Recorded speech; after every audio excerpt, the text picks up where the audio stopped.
시청자 여러분 안녕하십니까? 레디 개장 시그널 진행의 김민아입니다. 이제 2026년의 상반기가 끝나고 오늘부터 하반기가 시작이 되는데요. 지난 6월 한 달을 돌이켜보면 정말 변동성이 심했습니다. 매일매일 사이드카가 발동되기도 했고 또 서킷 브레이커가 연속으로 발동되기도 했습니다. 다가오는 7월은 어떻게 흘러가게 될까요? 일단 최근 시장의 흐름을 보면 이제는 삼전 닉스가 아니라 반도체 소부장이다 이런 말이 나오고 있습니다. 그만큼 이 최근에 코스닥 시장에서 반도체 소부장들의 랠리가 눈에 띄게 좋아지고 있습니다. 마침 오늘부터 내일 모레까지 코스닥 30주년 기념 행사가 열리게 되는데요. 여기서 어떤 내용을 발표하는지 그리고 우리는 어디서 기회를 찾아볼 수 있을지 지켜보셔야겠습니다. 다만 걱정되는 요소는 한 가지 있습니다. 바로 수급 측면이 될 텐데요. 외국인이 6월 한 달 동안 코스피 시장에서만 무려 48조 원을 매도했습니다. 이로 인해 환율이 어제보로 다시 1,550원을 넘어가면서 국내 시장에는 조금 부담으로 작용이 되기도 했습니다. 물론 지금 펀더멘털의 변화가 아니라 이렇게 단순한 수급 측면에 의한 변동성 그리고 리밸런싱에 의해서 그런 것이다. 이런 분석이 우세하고 있기 때문에 아직까지는 큰 악재로 여겨지지는 않고 있습니다. 그런데 오늘부터 국민연금도 리밸런싱을 한다고 하죠. 최대 74조 원 규모가 예정되어 있다고 하기 때문에 앞으로 수급 측면이 어떻게 변동이 생길지 그리고 개인의 매수세는 얼만큼 이어질 수 있을지 이 부분 체크를 해보셔야겠습니다. 간밤 미증시를 좀 돌이켜보면 다시 한번 메모리 반도체를 외칠 수 있었습니다. 샌디스크가 10% 넘게 상승을 했는데요. 번스타일 측에서 샌디스크의 목표 주가를 3,000달러까지 다시 한번 상향 조정을 했습니다. 이 밖에도 인텔과 같은 CPU 관련주 그리고 반도체 장비주 단의 흐름도 굉장히 좋은 시세를 분출해냈었습니다. 과연 오늘 우리 시장에도 이 온기가 그대로 이어질 수 있을지 잠시 후에 박건욱 전문가님 모셔보고 얘기 나눠보도록 하겠습니다. 그럼 본격적인 시작에 앞서서 간밤 미증시 마감 상황 그리고 개장 전 체크해봐야 될 뉴스들 짚어보고 돌아오도록 하겠습니다. 안녕하세요. 레디 개장 시그널 캐스터 김다영입니다. 간밤 뉴욕 증시는 다시 한번 날아올랐습니다. 상반기 마지막 거래일을 아름답게 마무리했는데요. 어제에 이어 오늘도 기술주 강세가 이어지면서 증시에 힘을 보탰습니다. 자세한 지수 상황 확인해 보시죠. 3대 지수 일제히 강세 마감했습니다. 다우존스는 0.26% 오른 52,319선에 안착했는데요. 사상 최고치를 또 한 번 경신했습니다. 나스닥은 1.52% 오른 26,213선에, S&P 500도 0.79% 오른 7,499선에 마감했습니다. 다우지수는 5년 만에 최고의 상반기를 보냈습니다. 나스닥과 S&P 500 지수도 6년 만에 가장 높은 분기 상승률을 기록했는데요. 투자자들은 이젠 중동 리스크보다 기업 실적에 주목하고 있습니다. 다음으로 시총 상위 종목도 살펴보시죠. 아마존을 제외하고 일제히 강세 마감했습니다. 엔비디아 2.63% 상승 마감했는데요. 오늘 시장은 반도체 종목들이 주도했습니다. 상반기 뉴욕 증시는 AI 낙관 논속 그야말로 불장이었는데요. AI와 반도체로 매수세가 쏠리면서 필라델피아 반도체 지수 상반기에만 무려 101.14% 폭등했습니다. 알파벳은 0.58% 상승했는데요. 알파벳은 제미나이 제품군 확장에 나섰습니다.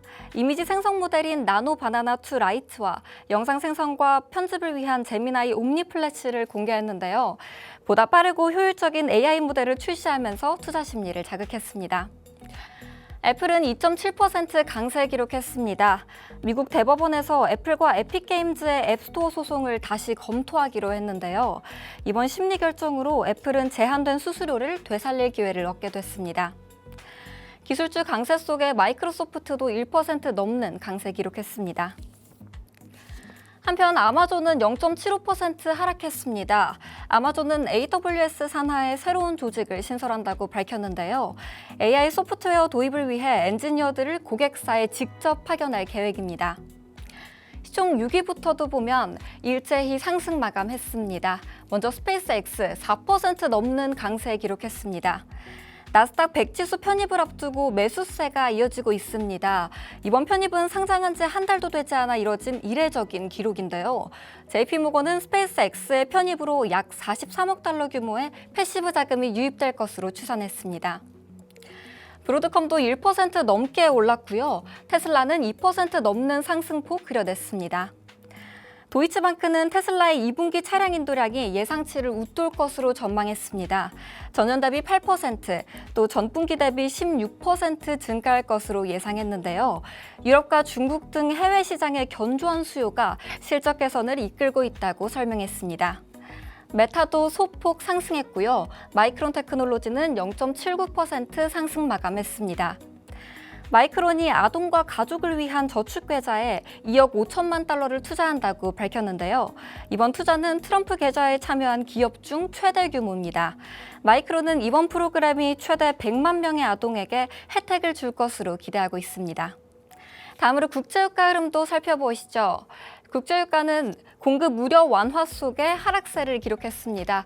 WTI는 1.8% 내린 69달러 선에, 브렌트유도 0.3% 내린 72달러 선에 안착했습니다.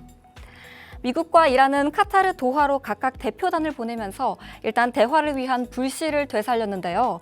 다만 회담을 앞두고 양국의 엇갈린 발언이 이어지면서 불확실성은 여전히 남아있는 상황입니다.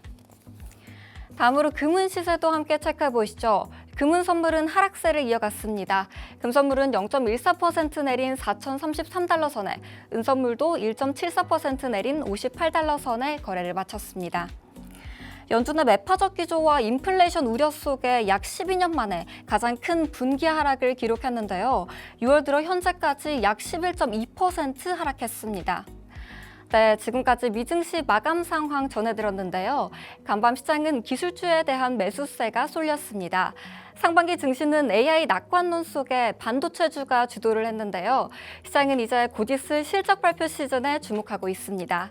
다만 이번 주는 미국의 독립기념일 휴장을 앞두고 있는 만큼 변동성이 이어질 수 있겠습니다.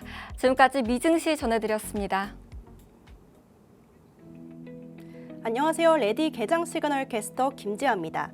7월의 첫 거래일인 오늘 시장은 새로운 변화들을 맞이합니다.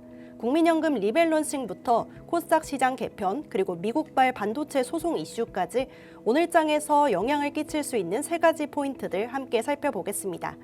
먼저 첫 번째 체크 포인트입니다. 국민연금 리밸런싱 디데이, 국내 주식 최대 50조 원 매도 가능성입니다. 최근 들어 국내 증시가 급증했죠. 그래서 오늘부터 국민연금은 보유하고 있는 국내 주식 초과분을 정리하는 리밸런싱에 들어갑니다. 국민연금은 이미 지난달 국내 주식 목표 비중을 기존 14.9%에서 20.8%까지 높였는데요. 운용 허용 범위도 확대하면서 국내 주식을 최대 28.8%까지 보유할 수 있게 했습니다. 하지만 대신증권에 따르면 국내 주식 비중이 여전히 약 30% 수준으로 높다고 분석했는데요. 목표 비중을 여전히 웃도는 만큼 전거래일 종가 기준으로 오늘부터 약 50조 원 안팎의 매도 물량이 나올 수 있겠습니다. 하지만 매도 폭탄을 걱정하기에는 조금 이를 수 있습니다. 국민연금은 시장 충격을 최소화하기 위해 장기간에 걸쳐 분할 매도하겠다는 방침인데요. 김성주 국민연금 이사장도 최근 기자간담회에서 시장 영향을 최소화하면서 리밸런싱을 진행하겠다고 밝혔습니다. 최근 외국인이 2달 연속해서 사상 최고치의 팔자세를 보이는 가운데 국민연금의 보유 비중이 높은 삼성전자와 SK하이닉스 같은 대형주들, 수급 이탈을 우려하는 목소리도 나오고 있는데요. 오늘 장에서 수급 흐름 함께 살펴보셔야겠습니다. 이어서 두 번째 체크 포인트입니다. 30주년을 맞은 코스닥 3단계 승강제 도입으로 도약 예정입니다. 올해로 30주년을 맞은 코스닥이 개편에 나섭니다. 한국거래소는 오늘 기념식에서 코스닥 개편 방향과 가이드라인을 공개할 예정입니다. 특히 이번 개편에서 주목할 점은 코스닥 상장 기업을 성장성과 재무 상태에 따라서 프리미엄과 스탠다드, 관리군으로 나누는 3단계 승강제입니다. 우량 기업은 프리미엄으로 분류해 투자자들의 신뢰를 높이고 일반 기업은 스탠다드, 재무 건전성이 떨어지거나 관리가 필요한 기업은 관리군으로 구분해서 보다 체계적으로 관리하겠다는 취지입니다. 구체적인 방안으로는 투자자 보호를 위해서 주가 1,000원 미만의 동전주에 대한 상장 폐지 기준도 새롭게 설립한다고 합니다. 또 2030년까지 150조 규모의 국민 성장 펀드가 반도체 소부장과 바이오, AI 등 첨단 산업에 집중 투자할 예정인 만큼 코스닥 시장도 반등에 성공할 수 있을지 자세히 살펴보셔야겠습니다. 이어서 마지막 체크 포인트입니다. 미 소비자, 삼성전자, SK하이닉스, 마이크론 가격 담합 집단 소송입니다. 최근 AI 수요 확대로 메모리 가격이 올라가면서 미국 소비자와 중소 PC 업체들이 삼성전자와 SK하이닉스, 마이크론을 상대로 집단 손해배상 소송을 제기했습니다. 원고 측은 새 회사가 HBM 생산을 확대할 것이라고 하면서 범용 D램 공급을 의도적으로 줄여 가격을 끌어올렸고 그 여파가 고스란히 맥북과 아이패드 같은 전자기기 가격 인상으로 이어지면서 소비자의 피해가 커졌다고 주장하고 있습니다. 또 과거 2002년 삼전닉스의 가격 담합 사례를 증거로 제시하기도 했습니다. 만약에 이번 담합이 인정될 경우 피해액의 최대 3배까지 배상해야 하는데요. 다만 업계에서는 메모리 가격 상승의 원인이 담합이 아니라 AI 수요 급증에 따른 수급 불균형이라는 입장이 조금 더 우세합니다. 이런 이슈가 아무래도 불거진 만큼 오늘 장에서는 삼성전자와 SK하이닉스, 반도체 투톱의 흐름도 살펴보셔야겠습니다. 이렇게 개장 전 중요 포인트들 살펴봤는데요. 오늘 장에서는 어떤 흐름 보여줄지 계속해서 저희 방송과 함께 하시기 바랍니다. 캐스터 김지아였습니다.